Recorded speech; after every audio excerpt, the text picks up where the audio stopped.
Berdasarkan amanat Peraturan Presiden Nomor 50 Tahun 2011 tentang Rencana Induk Pembangunan Kepariwisataan Nasional tahun 2010-2025 meliputi 4 pilar, yaitu destinasi wisata adalah wajah pariwisata Indonesia yang memperlihatkan kekayaan alam dan budaya kita kepada dunia. Setiap destinasi membawa cerita dan pengalaman unik, sekaligus membuka peluang bagi masyarakat lokal untuk berkembang melalui pariwisata yang berkelanjutan. Dari Sabang sampai Merauke, setiap destinasi adalah undangan untuk datang, merasakan, dan mencintai Indonesia lebih dekat.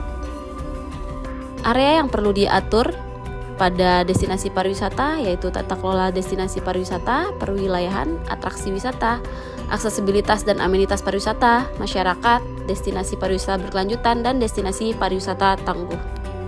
Desa Wisata Hanjeli adalah salah satu contoh desa wisata yang menggunakan teknologi digital sebagai media untuk promosi potensi yang ada di dalam desanya, sehingga menjangkau tidak hanya wisatawan lokal tapi juga wisatawan Nusantara hingga wisatawan internasional.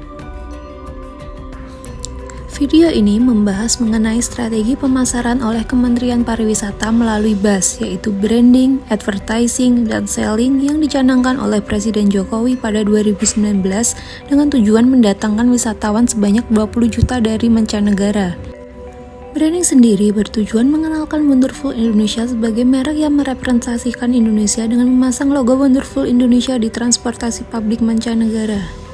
Untuk advertising sendiri yaitu mempromosikan pariwisata Indonesia melalui media-media internasional. Dan yang terakhir yaitu selling. Selling sendiri yaitu mengadakan kegiatan event dan pameran di mancanegara. Kementerian Pariwisata dalam program Bali Maritime Tourism Hub, Pariwisata Indonesia Naik Kelas.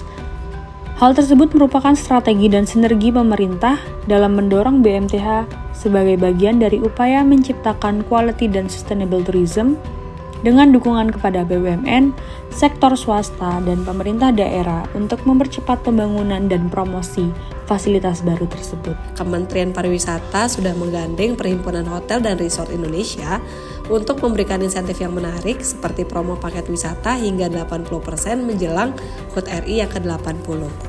Sebagai salah satu dari 5 pilar pembangunan pariwisata, penguatan kelembagaan pariwisata butuh pengorganisasian yang terpadu dan saling terkait.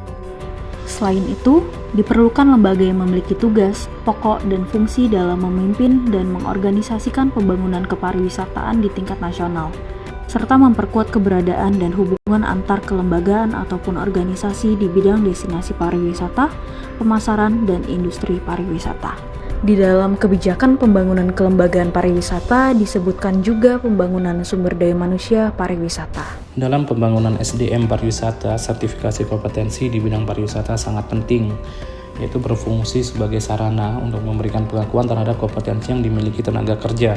Dinas Pariwisata dan Kebudayaan Kabupaten Wonosobo melakukan berbagai pelatihan, termasuk pelatihan digital branding, pemasaran, dan penjualan bagi pengelola desa wisata yang berlokasi di Hotel Surya Asia Wonosobo.